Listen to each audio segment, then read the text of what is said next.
민심 배달 띵동.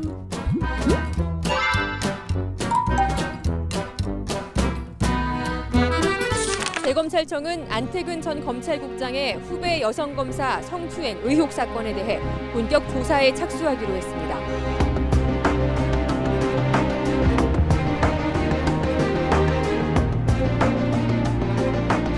그 장소가 장례식장이었다라는 것부터가 충격이잖아요. 그리고 공개된 장소에서 정말 처음에는 너무나 기가 막혔는데 다시 생각해보면 그들이 정말 이런 게 얼마나 만연된 분위기였을까. 본인이 같은 감정으로 이입되면서 눈물이 나서 전문을 덮는다든지 아니면 정말 글을 읽다가 너무 펑펑 울었다라고 이야기하시는 분들이 되게 많더라고요. 일단 당연히 분노하죠. 이런 사건이 여기에만 있는 게 아니고 우리 주변에서도 느끼고 있는 일들이기 때문에 많은 사람들이 있을 때 그 이야기가 화두에 올라오는 게 좀 힘든 것 같아요. 아, 그런 일이 있었대.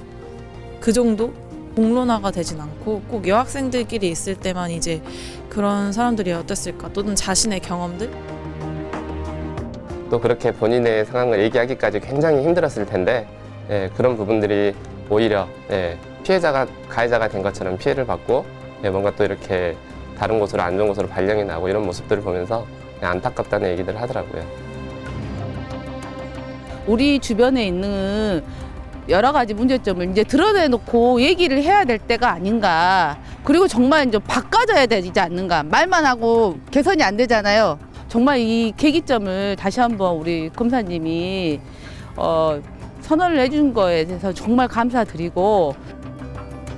사실은 이번 사건이 공론화가 되고 화제가 된 것은 그 피해자분이 검사라는 직책을 가지고 있기 때문에 그렇기 때문에 검사여서 이렇게 화제가 되었지만 검사가 아닌 대다수의 많은 여성들이 겪고 있는 문제인데 정말 제일 문제는 이제 검사가 아닌 사람들이 말을 했을 때 왜 이것이 이토록 파급력을 갖지 못하고 사회적인 목소리가 확대되지 못하는지에 대해서 알바생이 사장님한테 사장님 왜 그렇게 저한테 성추행하세요라고 이야기를 할 수 있겠어요. 이게 명확하게 저는 남녀구도로 보면 안 된다. 여성은 뭔가 되게 수동적이고 그다음에 순종적이고 말 안 하고 참아야 되는 그런 존재로 키워졌던 사회 구조적인 문제, 이것이 같이 풀어지지 않으면 해결되지 않는다고 보고요. 우리는 검사들로만 이루어진 조사팀으로는 충분하지 않다고 보며 민간 전문가로 구성된 특별조사위원회를 꾸릴 것을 요구한다.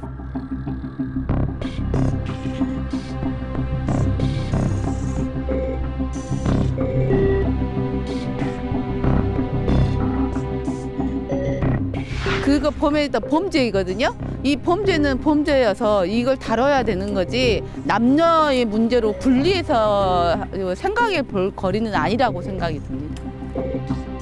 이제 사회에 진출하게 되면 상사도 생길 것이고 이제 제가 어쩔 수 없이 수그리고 들어가야 되는 그런 상황이 생길 텐데 그럴 때 그 권력을 이용해서 나쁜 행동을 하지 않아 주셨으면 좋겠고 그러면은 여자들도 더 사회에 나가서 일을 할 때 두려움도 적어지지 않을까. 최근에 미투라고 해서 SNS를 중심으로 나도 이제 피해자고 피해를 받은 적이 있다는 고백들이 있었는데 그게 지역사회 전반적으로 확대돼서 더 많은 성찰이나 고백들이 나왔으면 좋겠고 뭐 남자아이에게는 야 남자가 그 정도는 괜찮아 뭐 이렇게 키운다 할지 여성들에게는 네가 좀 참으면 괜찮아. 가정의 평화를 위해서 너는 네가 좀 참으면 평화로워지지 않아? 이런 식의 남성은 이래야 돼, 여성은 이래야 돼 라고 하는 그런 고정관념? 이런 것부터 내가 이야기하지 않아야 된다고 생각을 해요. 이게 그때 이슈화 됐을 때만 이게 이야기가 되고 그다음에 한 3개월, 6개월 좀 시간이 지나면 또 묻혀버리는 거. 또 다른 일들이 나타나기 때문에 이게 우리의 가장 큰 잘못된 문제인 것 같아요.